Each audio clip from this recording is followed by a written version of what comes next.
It's been a little bit of a journey to get to this podcast, but thank you so much, Buddy Howard, for joining us today.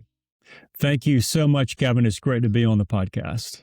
Yes. And before we get started, I always get people to share where people can find you just in case they have to run and do something halfway through the podcast. Yeah, no, thank you so much. BuddyHoward.com. I've got a website there. I've also got my email address is buddy@buddyhoward.com or buddy@equityresearch.com, which was a company that I started a number of years ago.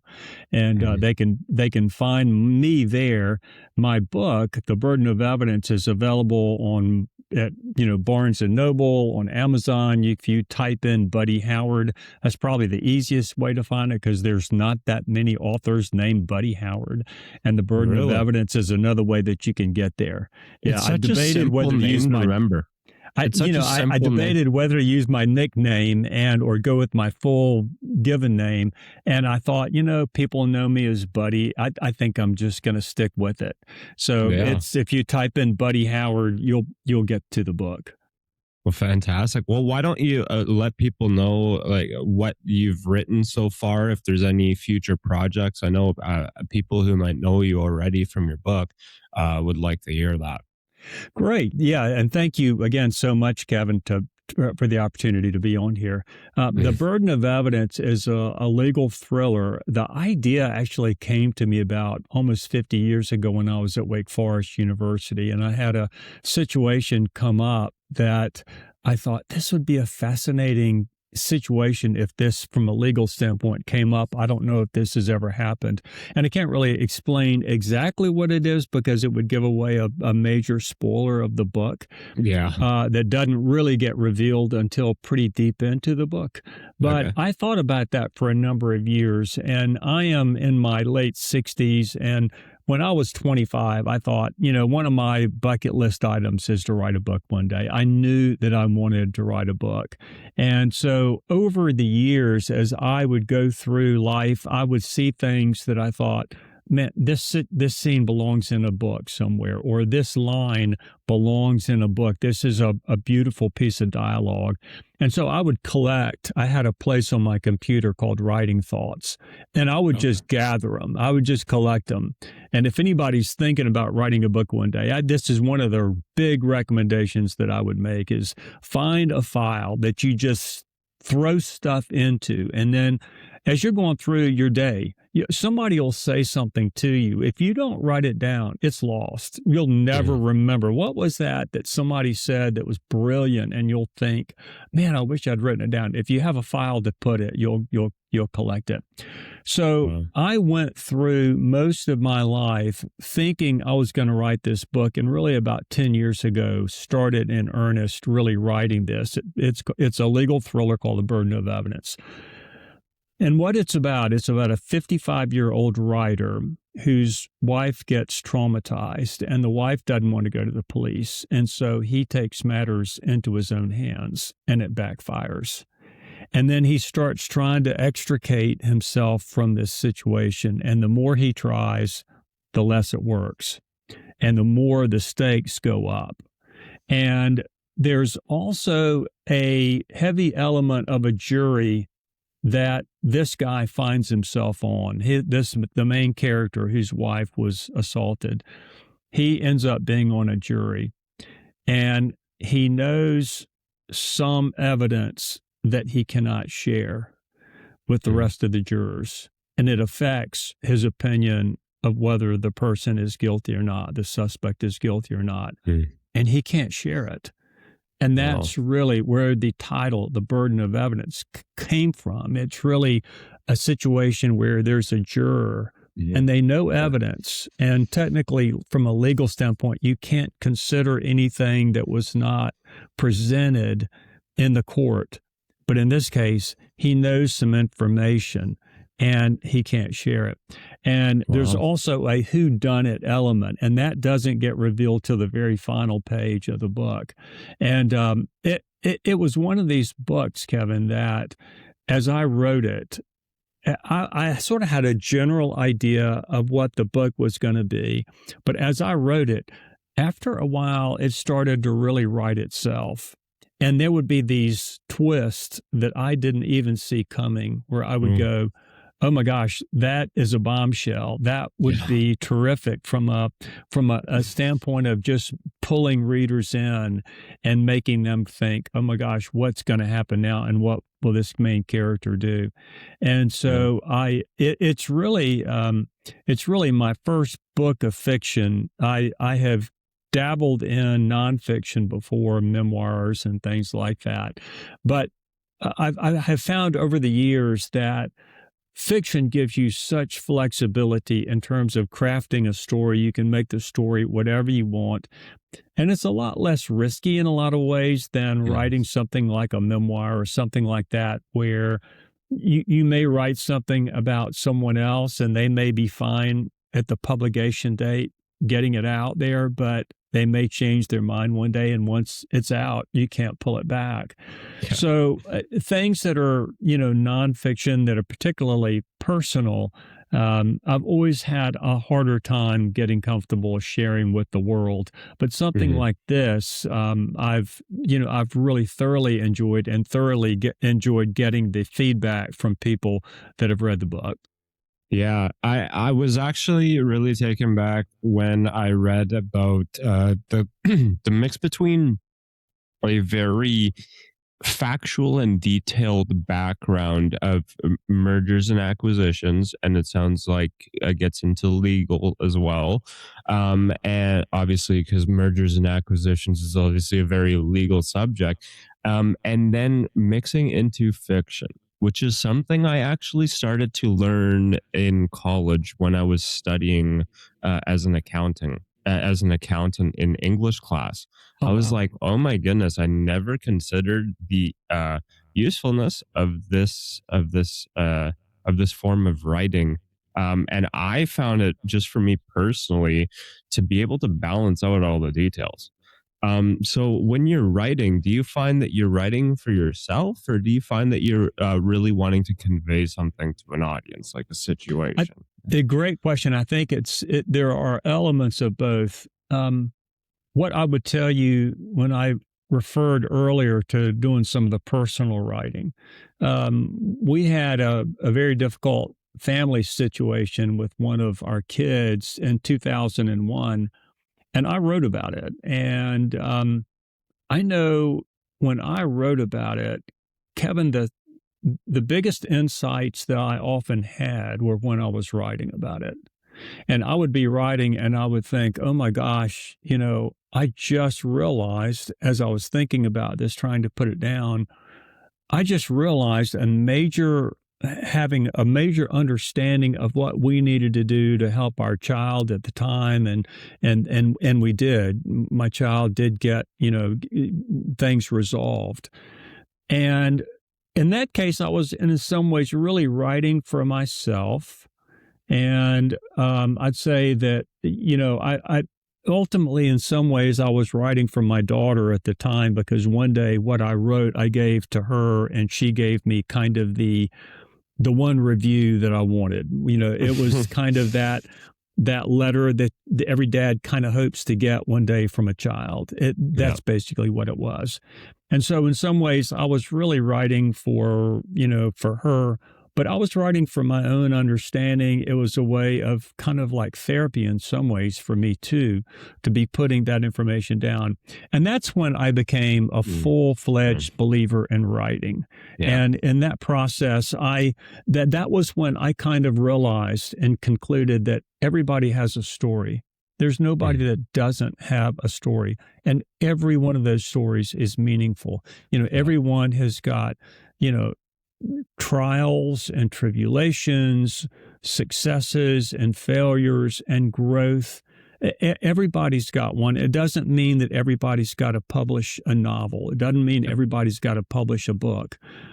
But the idea of everybody having a story, I firmly believe, and every one of them is relevant and meaningful. So, that, going back to it's a long-winded answer to your question. Oh, it's complete. That's what this format is for. We got to much more interesting stuff than the answers to the questions. So sure, thank you. Yeah. Well, I write for myself in some cases, when it comes to the fiction and it comes to the burden of evidence, I really was writing more for other people and Oh, cool. trying to engage. And what has happened, what I've started to realize is, the payback for me on this book has nothing to do with the economics. It's got zero to do with the economics.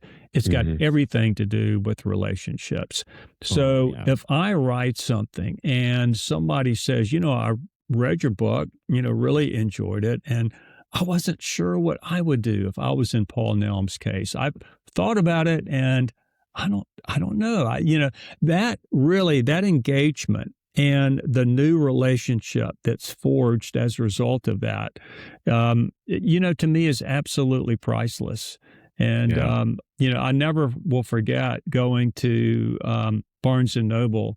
And one of the right after it came out, I was in Barnes and Noble and they were selling it. And I was sitting there and I felt a little tug on my sleeve. And it was a little boy, 10 years old. And he said, "Can I have your autograph?" Oh, And my goodness. I mean, he was the cutest kid. And I was sort of going, "Yeah, can I have yours?" I mean, I was just so blindsided by that. And, it was one of those things where I just thought, I've achieved everything I really wanted out of this book already, because, to have an interaction like that, and those happen to me oftentimes. It's not necessarily a 10-year-old boy. It may be a man or a woman in my age who read the book and simply said they enjoyed it. I talked to a guy just the other night who lost his wife and he stopped reading. And this was the first book that he had picked up. And he was at a talk that I was giving.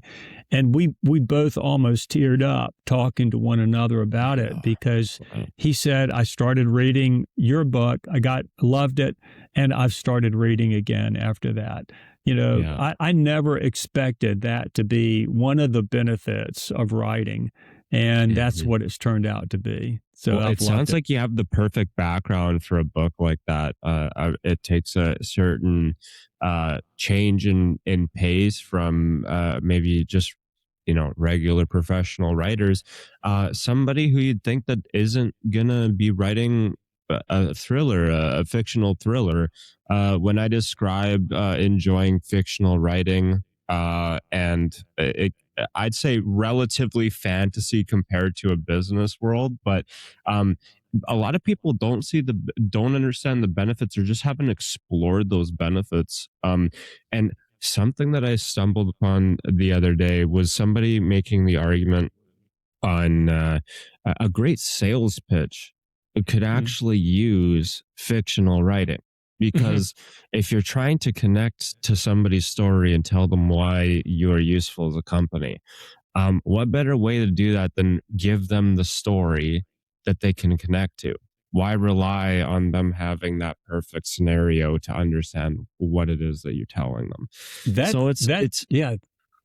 I mean, I'm just so I'm coming from that, and then we're having this conversation today, and I'm saying, what better conversation to be having today than this? And we'll get into the background. I mean, when did this career start? That it sounds like you had a very successful career. Yeah, I'll tell you, there are a lot of lessons that I feel like I really want to share to the extent that they are useful for people. And one ties back to where you were just talking about with the being such a big difference between merger and acquisition work and writing a book. And the one thing I was going to say about that was that, I think that we limit ourselves oftentimes more than anyone else does. And I had to kind of give myself permission, number one, to allow myself to be able to see myself as a successful writer. And if I only allowed myself to see myself typecast in a merger and acquisition role, then, it would have been harder for me to invest the time to think that, well, maybe I can become a writer and maybe I can be decent at it. And the other thing that I I had to get very comfortable with was making mistakes early on. The quicker you fail, the quicker you get to success. Oh, I love that. That's the And best piece of advice ever. Fail yeah, I mean, fast. yeah, Yeah. because it's kind of like the first time you tried this podcast. There were things, Oh. no doubt, that did not work, and yet it was only through that you became so good at it. So Yeah. all the hiccups and things that don't happen that people don't see. I'm betting the way you got there was, you did it the same way I did when I wrote the book. You made some mistakes. You Yeah. regrouped, you stood back up, and you kept going. And that's what I think people have to do. And so anyway, I'm glad you feel the same way, because to me that idea of, fear of failure keeping you from ever moving, it paralyzes people. And if they just get comfortable with it and move through it, that's really the best way to get to success. Yeah, I feel like I never had that. I think wanting to go into business my whole life, and I feel like I haven't had it as much, but trying to understand that that's normal, and it's actually a good thing to go, do a sprint and get to the idea that finally Absolutely. works. It's so Absolutely. important. Oh my goodness. Absolutely. And then when I learned about that, I doubled down on that, and I just got so good at starting something, and then there's going to be 30 problems and things that don't work, and then find the thing that does, and then you go with it right there. That is And spot on. that is just such an exciting feeling for anybody Yeah. who does not do that and Yeah. tries to pre-plan. Definitely get addicted to that process, because you can plan, but you gotta find that thing that's got a little bit of momentum, which is a word that I've been loving lately. Yes. But yeah, so I mean, talking about your background, just because I think it's such a perfect contrast of your Yeah. writing. So you go to school for what in the past? Yeah, went to Wake Forest undergraduate, majored in business, and then got my MBA from South Carolina, and then started working in kind of a strategic planning, some merger and acquisition work, and worked there at that company for 5 years, and then moved to a brokerage firm. So this was in 1986. And worked there for 3 years from 86 to 89. And I was a research analyst. So I was an equity analyst. I would write about companies that were publicly traded and say, hey, this stock is a good investment for That these sounds reasons. like so much fun. It was fun. In those years. That it was sounds great. Oh my goodness. That's Yeah. like the peak time of not being enough technology to where, oh my goodness, I'm so jealous that you have that Oh, it world. was fun. It was a lot of fun. But here's what happened that was interesting, and this was another one of these lessons for me. The company that I worked with was acquired, and they shut down the research department. So I basically lost my job in 1989. And so my wife and I had one child at home, had one on the way. My job options were New York City. We live in Raleigh, North Carolina. And so my job options were either in Nashville, Tennessee, or New York City. We were pretty locked into the Raleigh-Durham area of North Carolina and really didn't want to move. And so I started thinking, I wonder if I could start something on my own. And so I just sort of gradually started reaching out to people that I knew and said, look, I'm thinking about doing this. And it was kind of like a contract investor relations or public relations, but with an investment focus to it, and started reaching out to people and trying to build a business around that. And I started it as under the name Equity Research Services. And that was in December of 89. I've still got it today. And so it's not a huge company in terms of employees, but it has provided my, my career a lot of consistency and longevity and consistency of income, and it's grown. Which is important in that industry because it is tough. Yeah, that's exactly right. And the thing that I did that I think if I were talking to somebody who, let's say, lost their job today, the first thing that I would say is that as I look back, and it's been 35 years now that happened. As I look back career wise, best thing that ever happened to me was losing my job. Oh, Best thing yeah. at all that ever happened was me losing my job. I'm not Wow. saying that there wasn't a lot of anxiety to that. I'm not saying that there weren't risks. I'm not saying it always works out the way it did with me. But I had to get beyond that crisis period to understand that if I was consistent with effort, that if I kind of going back to your comments about the failure and the Mhm. sensitivity to timing and moving quickly and doing things without wasting a lot of time worrying you're going to fail. I mean, I had to go out and basically make cold calls, to see if I could get And people that is to, a tough industry to start your own business in. yeah, That might be one of the, like, I mean, other than putting rockets up in space, I'm pretty sure that's right at the top. yeah. I had to get very comfortable that, hey, if somebody says they're not interested, not taking it personally.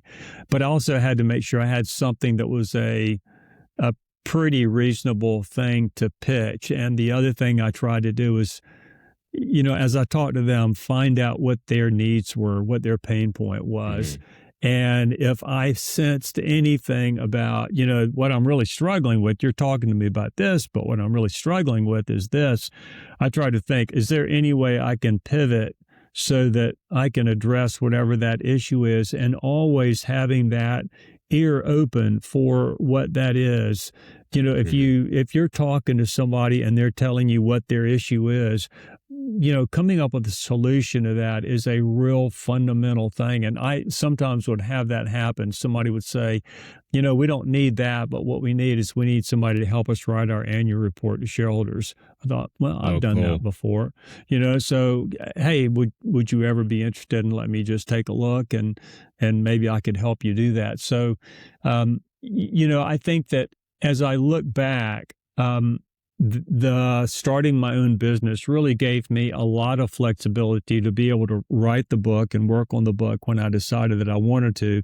It also created a lot of flexibility so that when my child got sick, which is what I was talking about earlier in the call, I was able to stop my job, move to alternate going to Baltimore, Maryland for a month at a time, and kind of take turns with my wife, alternating being up there when she was 11 years old. So, things like that gave me a great deal of flexibility that I'm not sure I would have had I been working for a demanding boss that said, look, I know I'm sorry about what you're dealing with, but you need to report to work on Monday through Yeah. Friday. Wow, I'm So, just so surprised that you say you built your own company in without being a top firm. I mean, just in accounting, there's basically the big four firms. It's just a perfect example of, welcome to our world. Good luck. yeah, You're not gonna yeah. build another firm. And there are consultants. Oh my goodness.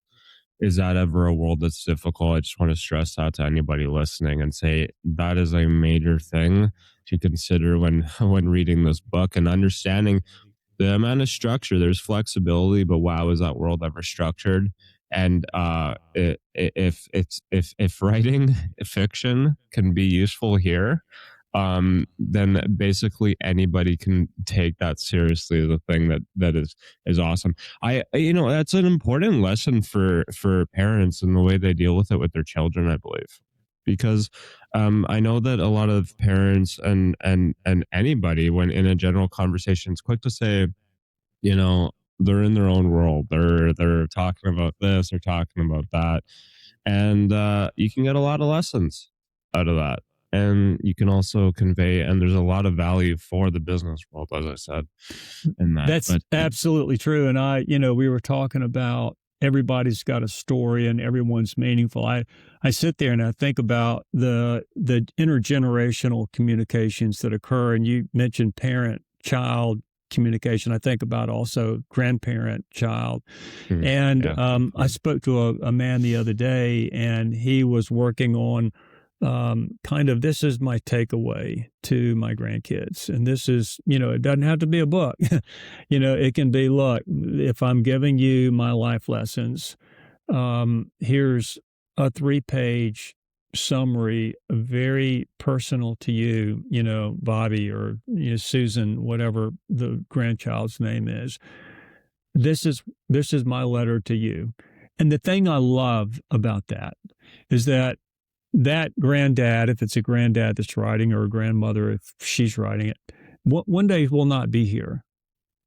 And that grandchild will be sitting there thinking back on that grandparent. And the grandparent's voice will still be there through that written word. The writing ends up allowing your voice to be there beyond the time that you are. And so the notion that it's something that gives comfort, when someone has lost a loved one, I think is very relevant, but also the instructional and wisdom element of it, I think is important as well. And, it just becomes such a meaningful thing. I lost my dad very unexpectedly when he was 59, and I was 22. And so he, like that, went heart attack, and so he was just gone. So I never had really an opportunity to have that kind of, takeaway, if you were leaving dad, what would you tell me, or whatever. And so, I think it's kind of one of those situations, everybody could almost write something and have it be available just in case, God forbid, but something bad happens, that you got a message that you would want to leave with a loved one. Mm-hmm. So it's that intergenerational comment you made a minute ago just made me think about that, and how meaningful that makes writing oftentimes. Mm-hmm. So you went from corporate world to your own business, and then have always stayed there?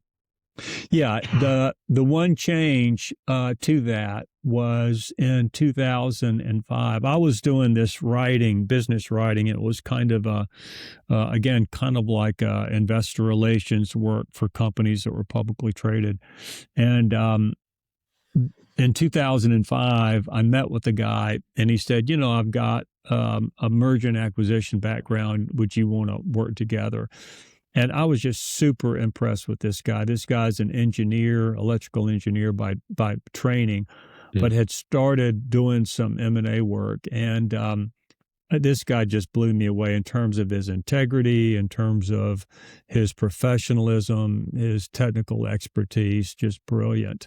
And I thought, absolutely. So we started working together in 2005. The firm's called High Rock Partners, and we started working together back then, and really built the firm up for the next 20 years. I still do some work. I've kind of scaled back the time that I spend doing that, but my business partner and I still talk frequently and still have some projects that we're working on together, but it's a little more of a tempered pace from what it was in the past.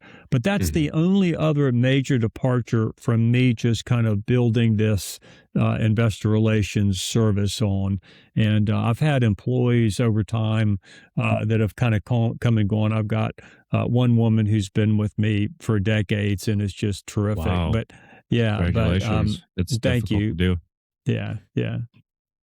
And so we're talking about impressive career, and career more like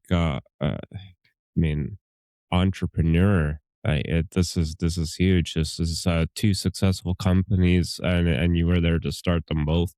And so, that's almost makes a better example than I was going to make before about talking about structure. You cannot, there's almost, it's to some people, I was just thinking about this, to some people, being an entrepreneur is almost more relaxed. It's actually more demanding, in my opinion. Oh, absolutely. Yeah. So if you were to say somebody is like when you think about writer, you think about somebody who's traveling around and experiencing who knows what, and running around and chasing stories, and being quite free minded. Not to say that you're not free minded, but sitting at the boardroom and writing was something that stood out to me. That was interesting. And that's what led to my question about, do you write for yourself or your writers? But that Yeah. shows the real world experience tying in with the writing. Yeah, I think it's a great question, and I think it's one of those situations where we tend to typecast, or at least I'll speak for myself. I tended to typecast myself. I thought, I'm a financial analyst. I'm a finance guy. I'm an investment guy. That's who I am. And that ends up being so limiting. And I didn't realize that I was decent at sales. I just Mm. never had a chance to try it out. But when I started my own firm, yeah, guess what? That's what it is. I mean, you've got to get out and hustle. And Mhm. you've got to watch, you got to read body language, you've got to look somebody right in the eye and say, sometimes I'd go in and I would try different approaches. I'd say, look, this may not be a fit for you, and if so, I'll cut out quick. It, Mhm. that was almost, in a way, some of the better pitches that I made, because that was just better than me saying, hey, I really think you need to buy this, or I really think you need to hire me to do this. That automatically put people sort of on the defense. But when I went in sometimes and said, look, this may not make sense for you, but let me just run it by you. And then the other thing that I did is sometimes I'd say, have you got any suggestions just how I would improve my pitch? And I was trying to raise money for a nonprofit one time, and somebody told me this. I just love this quote. They said, look, if you're trying to raise money, ask for advice. If you're trying to get advice, ask for money. And that is so true. And I'll tell you, it's That kind of is like, you that's know, so true.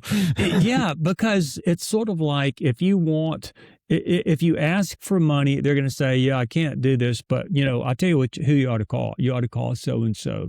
That's free advice. But if you go to somebody and you say, hey, I'm thinking about, we're trying to raise, $100,000 for this technology campaign for this particular organization. I'm thinking about this. I'm trying to rationalize how to approach this. I'm thinking about going here, maybe going here. You got any ideas? All of a sudden, they're engaged. They're part of the solution. And here's what happens, I believe. When you come to me, Kevin, you ask me that question and I start responding, I got skin in the game.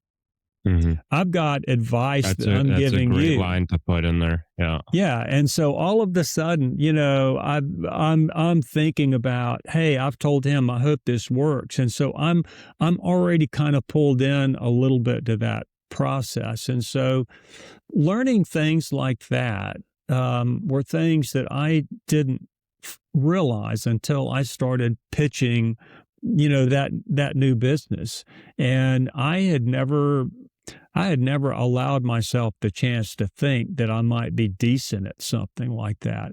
And I had to kind of be open to the idea that, hey, even if I'm not good at it, I can develop that skill. And I Mhm. think I got better at two things I really got better at after I started my business. I'm not saying I was great at it right away, but I think I got pretty good at it. Was one, reading people pretty quickly. I tend to trust people really quickly. I mean, the way Which you is good. relate is the way that I kind of like to have people relate to me. And the other thing I think I got good at was making fast decisions. It ties back Mm. with your earlier comment about, you got a fixed amount of time. And if you think about time, it's like the one unrenewable resource that we've got. We've Mhm. got, no more than a certain number of years on Earth. So, time is precious. And so that's Mhm. the other thing that I think I got better at. Yeah, talking about time, I heard it took 8 years to write the novel. Yeah, it did. And it's interesting the way it finally kind of came to a conclusion.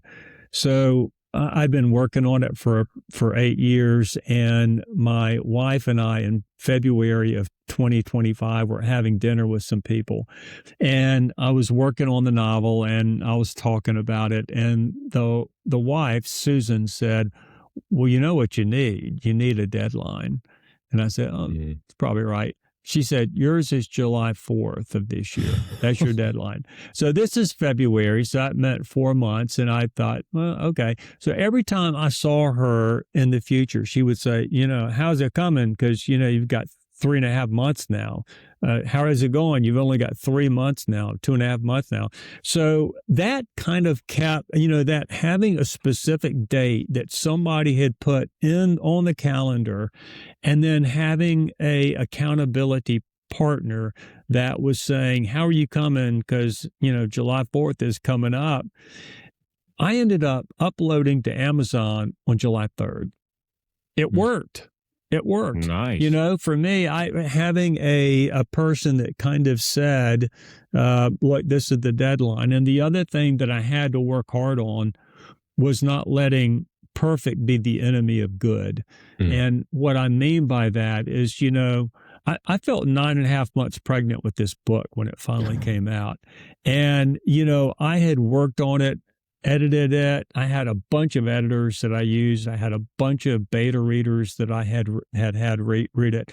Oh, cool. And, when you're writing a book like this, you can edit it forever and never be totally 100% satisfied with it.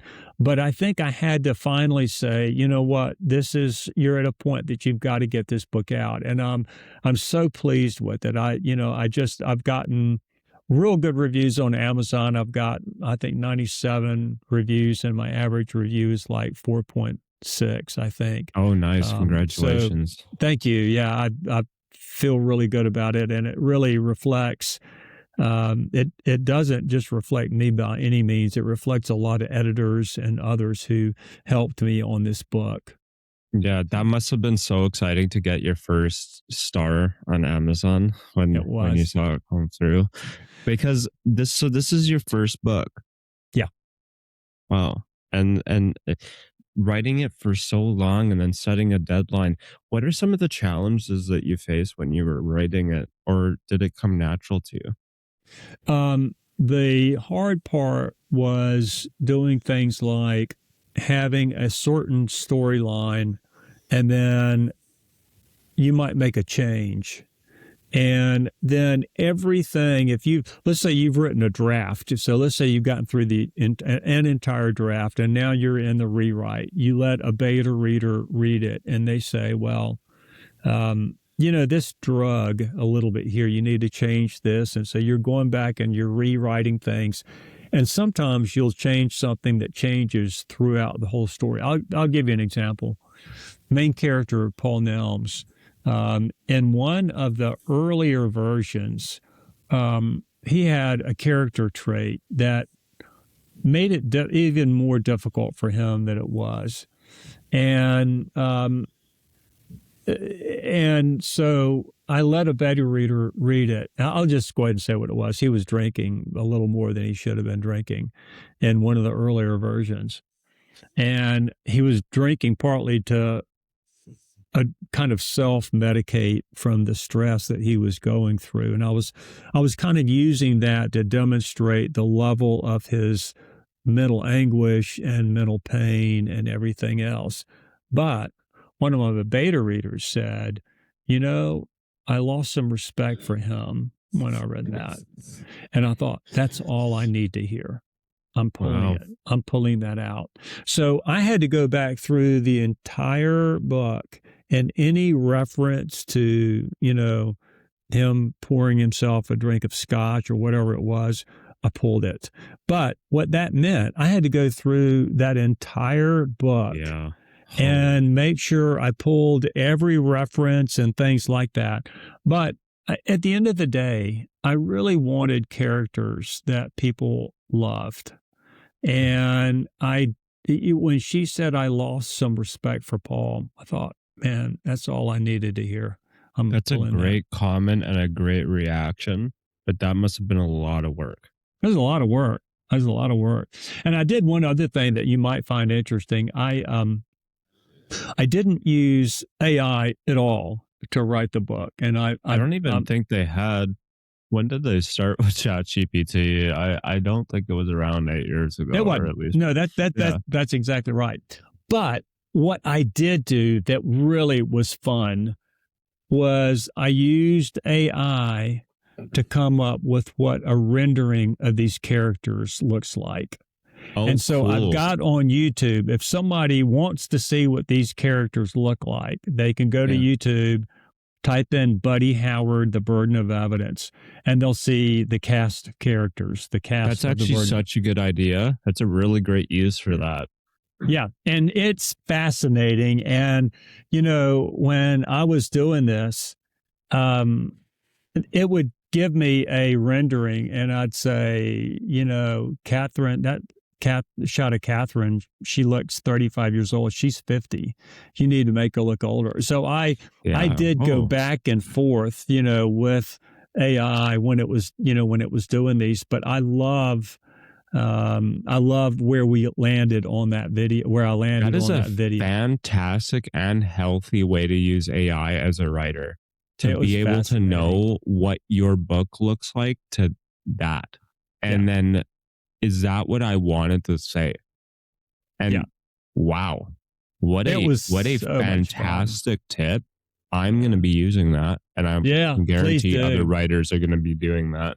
Yeah, please do, because it's really fun, and I think it's been meaningful for some of my prospective readers who have thought about it, but it's also been really good for the people who've read the book, and most of them say, "Oh yeah, that's Tony. I knew that was Tony." That is going to be used in education. Like, when you're trying to teach a kid how to write, what are you trying to do? You're trying to make sure the other person understands what they're trying to say. Yeah. Give them that image of what they're trying to say. They see, oh, I was not trying to say that. I've got to write this better. That's a very motivating tool as well. Wow. Yeah, it was so much fun. And the other thing I would just say relating to that is, and I say this in the video, on the YouTube, I make this point. So if somebody watches, they'll have to hear it twice. But, I've come to really like these characters. And I say in the video, it's kind of sad when I think about the fact they're not real. And so that's the other thing is when I talk about Paul, when I talk about Catherine, Daniel, Tom, all these characters, I've now got a specific facial image that I have when I think about them. And the other kind of cool thing is there are a lot of readers out there who have the exact same image right now too. Mm-hmm. Wow, that is the first time I heard that, and I think that writing tip is just going to completely change some writer's life out there if they're listening to that. Great, because that's just absolutely, like, that would be. I mean, I almost want to get writing just right after you said that, but I'm going to keep that for after. I love it. Well, good. Oh my goodness, that's great. Sometimes I hear things that are just such a good idea. It's like halfway through a lecture, and then I would just leave the lecture. I'm like, boom, and go and get started working. And that's why I took a pause from school for a little bit to get going on some other projects. Good for you. I think that's admirable. Yeah. Yeah. The self-publishing. You decided to go with self-publishing, and I know nothing about the publishing process. What were some of the decisions that you had to make with a piece of work that you've been dealing with for 8 years? Yeah, I did toy with the idea of using a traditional publisher, and I may go to a traditional publisher with the next one. I really don't know. The thing that I really did like about self-publishing was retaining full control over the cover, over the content, over the pricing, over the timing of the release. All of those things, if you sell your book to a traditional publisher, they'll consider your wishes in those things, but technically they own the book. And so they really have the final authority on a lot of those issues. And, that July 4th deadline, for example, that I was working with, I was committed to doing that. I was committing to hitting that deadline. If I had a publisher that I had sold the book to and I was relying on their schedule, and maybe they've got 5 other books that are coming out in the prior 3 weeks, they may have said, look, we can get you out, but it's going to be not until, August or September. And so I really wanted to have the control that I would have as a self-publisher. I also like learning. And when you are self-publishing, there are a ton of decisions that you have to make. For example, what's the font that you're going to use? Well, in my business writing, I always use Times New Roman. Well, in fiction, Garamond is one of the most common fonts that people use. I didn't know that, but I had to learn it. I didn't know that either. Yeah, I had to learn what is the font size that makes sense. I also had to think about paper size. So this book is 5.5 inches this way, 8.5 this way, and making a decision like that, I didn't know how to even go about it. So I went to Barnes and Noble with a tape measure and started measuring all of the books. That's a great way to do it. Measuring all the books in my genre. And so, making decisions like that and thinking through how do you make that decision. And in fact, one thing I would say is, if you have people that are listening to this and they want to reach out to me, feel free, and I can, tell you some of the things that I learned in the process. But, there are tricks or things that you want to consider. I have a hardback as well as a paperback. And if you have a hardback that is larger than your paperback, generally speaking, that's going to change the page count. So in my mind, I thought, well, if I've got a book club, and I love doing book clubs. If anybody hears this and they like book clubs, I can do a Zoom book club and be at the book club and talk about the book. And I love doing that, by the way. But if I have a book club and one person has the hardback and one person has the paperback, if the paperback and the hardback are on different page sizes, they're not going to be on the same page. If somebody says, hey, I look at page 135, when he says this, the other person's not going to have the same writing on page 135. By having them both be 8.5 by 5.5, they're always going to be aligned. You can have the hardback, you have the paperback, they're going to be on the same page. It's actually pretty interesting, all the details that go behind the publishing process. It sounds like, oh my goodness, so many details. So many. Yeah, there's so many. It sounds a little exciting though, being able to learn about all that. Yeah, there's exciting because in many cases there's at least for me, a right answer. And, there are better answers but in my case, there was like an optimal solution in a lot of cases, but it was just thinking through it enough to kind of get there. Wow. Well, I was reading some of the lines that I was trying to confuse myself, find something that didn't make any sense at all. And conscience meets consequence. That didn't make any sense to me. So I know that there's something there for me to learn. What does that what does that mean? Conscience meeting consequence. And that's a really good one. When I opened up the talk this morning, I talked a little bit about how the main character is on a jury, and he knows some evidence that can't be disclosed. If he discloses it, there's a very big consequence for him personally. His life essentially is over. As he knows it. His life is over if he discloses this to the jury.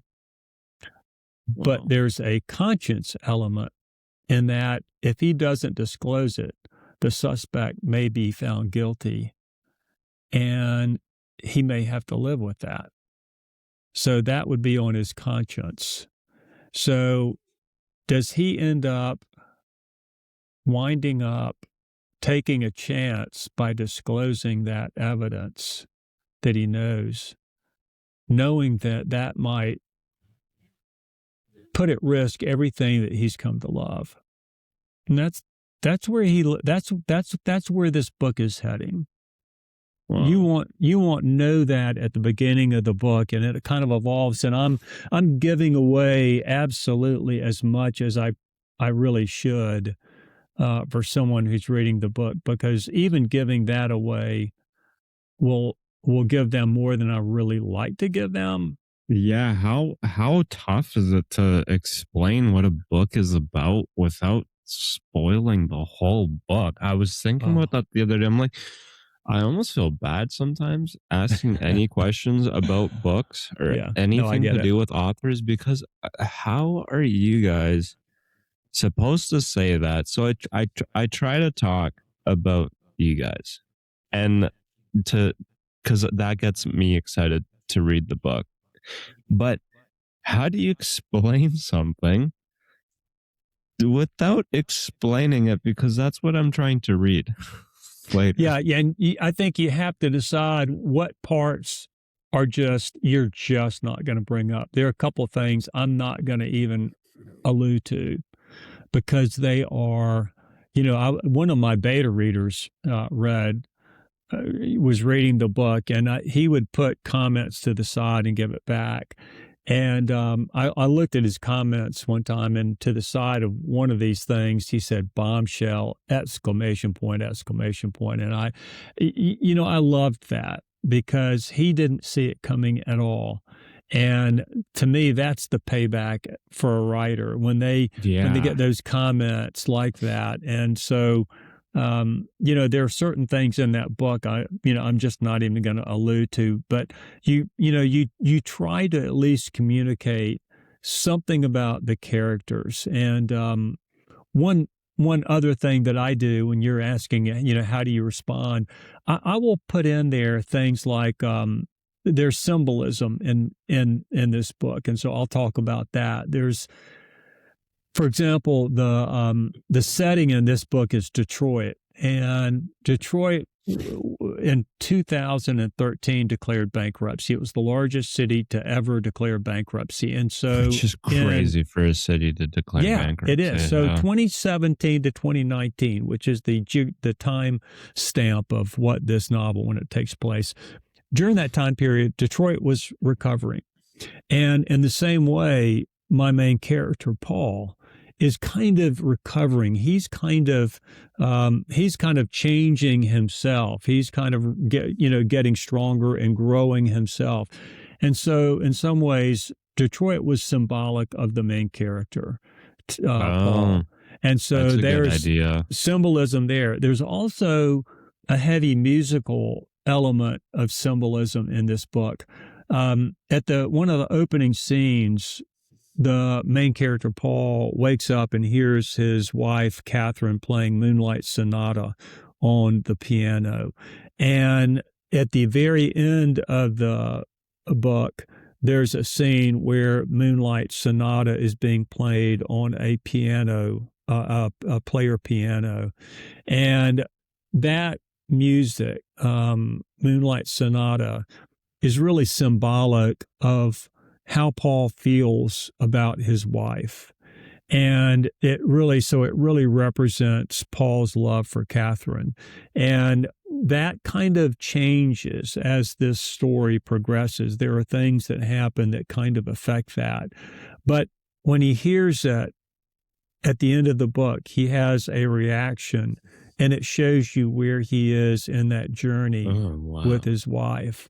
And so, I love putting things like that into a book. A lot of people won't pick up on it, but if I mention that to them and they're reading the book and then they hear Moonlight Sonata, or they imagine it being played in the book, they have an appreciation for it. So Oh, sometimes that is such a good point to be making, that you can talk about the things that most people are not going to catch, but that enhances the read. yeah, And I didn't tie two and two together. That's actually why I really like I was started to fall in love with the idea of book clubs. And it made me really happy I started a podcast, because in some ways it feels like a book club, to where absolutely. you can talk about it. And the, just the amount you can talk about with a book is just fantastic. That gives a great idea for people to talk about, and for new authors who are trying to figure out, what do you talk about? When you go, so for some people, they think they just have to do some media circuit and then they're done, but it's really an opportunity to point out the little tiny bits and details. And it probably never stops. Like Oh, it doesn't. It doesn't. I'll give you one other example of that. I was talking in a group a couple of nights ago, and I was making this point. Whenever I've read a book, a piece of fiction, I always really prefer to have a single point of view. And I really worked hard to maintain a single point of view from Paul, main character's his point of view. So if I was talking about what Daniel was thinking or what was going through his mind, it was most often in the context of Paul looking at Daniel's expression and reading that expression, and him thinking, Paul figured that Daniel must be frustrated based on, it was something like that, or quizzical look that in Daniel's eyes or something like that. And so it's one of those things that 99.9% of the people that would read this book would never stop and say, wow, he really never left Paul's head. He stayed, this is a third person point of view. It's not, a first person. Paul is not talking. I'm talking about Paul, but the whole time it's looked at through Paul's eyes. And Wow. so I really maintain kind of that whole perspective and never really lose track of that. That's an example of something that a reader wouldn't know unless I mentioned it to them. But Yeah, wow. The big and the small yeah, points are the yeah, ones that aren't obvious, but the words that you're reading, like really the stuff you could cite, I yeah, guess. When you yeah. have to write a bit of a paper on it, that might be the stuff for writers to talk about. Well, because that's interesting, because you have more of an audience than just the readers. It's also writers who learn from that as well. And Yes. and think of, I mean, what better way to think of that than in school? We study pieces of writing all the time, and what are Yeah. we doing? Exactly what's happening on a podcast, now that I think of it.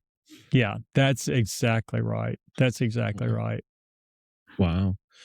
Well, buddy Howard, that was a very interesting conversation. And maybe, why don't we end off and wrap back a little bit at somebody who's hasn't thought about writing before, might be thinking about it, might be in a career where it doesn't make any sense, might be a retirement plan. I've heard that one. What is something that you would tell them? First of all, do it. And, if you don't know what to write, it kind of goes back to what you said earlier, Kevin. Just start, just start. And when I first started writing this book, I started this storyline. I started a separate novel and started a third novel, and I was kind of working on three at the same time. Oh, And cool. and then this one ended up taking off. And then well into this one, I By ended up take let me cut you off, because that's really interesting. By taking off, what do you mean? Like, were you testing for writers with these beta writers early it was on? just which one internally I felt like I was pulled to push. And Oh, so cool. I had one that was a kid that was in Guatemala, a young kid who was getting ready to be adopted, and he'd be leaving Guatemala.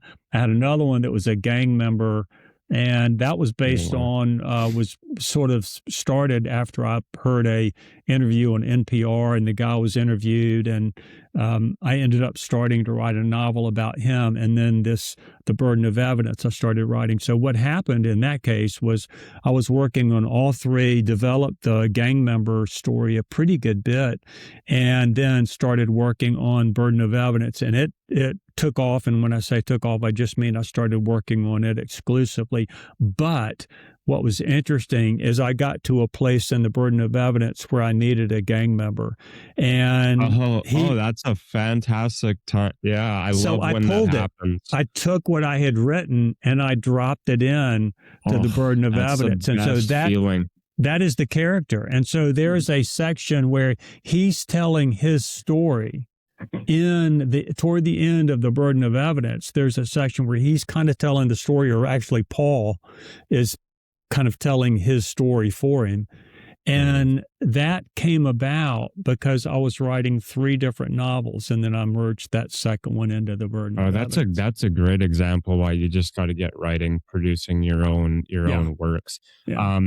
Because you never know when you might be at work and you might be needing a story, and hey, you actually wrote something and you have full ownership over that. You can use it.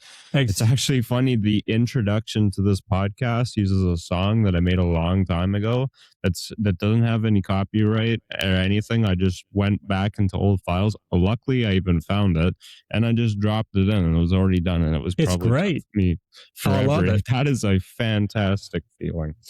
But anyways, I want to thank you one more time for coming on and talking to us. Why don't you let people know where they can find you online again, and then they can continue chatting with you? That's right. Just go to www.buddyhoward.com. You can email me at buddy@equityresearch or buddy@buddyhoward.com. And then the book is available on, Amazon. There's an audio book. Audible has got it. In fact, Audible's got a great price on it right now. If somebody uses Audible, you can get a really cheap version of it. I don't know how. Audible also has free trials sometimes as well. And then there's all sorts of deals there they're pretty awesome to That's use. exactly right. And you can always order it through if Barnes & Noble or any bookstore should be able to get it, because it's available through Ingram Spark, which is a distributor that distributes to all bookstores. So any bookstore you go into should be able to get it for you. So it should be really easy to get. If you just remember Buddy Howard, The Burden of Evidence, you'll be able to find it. Oh, awesome. Well, thank you so much for chatting with us. I'm going to be thinking about this conversation. I know that the topics have been coming up in mind, especially the one about writing. It's something that I've actually just been meaning to write about that, because it's something I don't hear. You don't hear, business 101, learn to write fiction.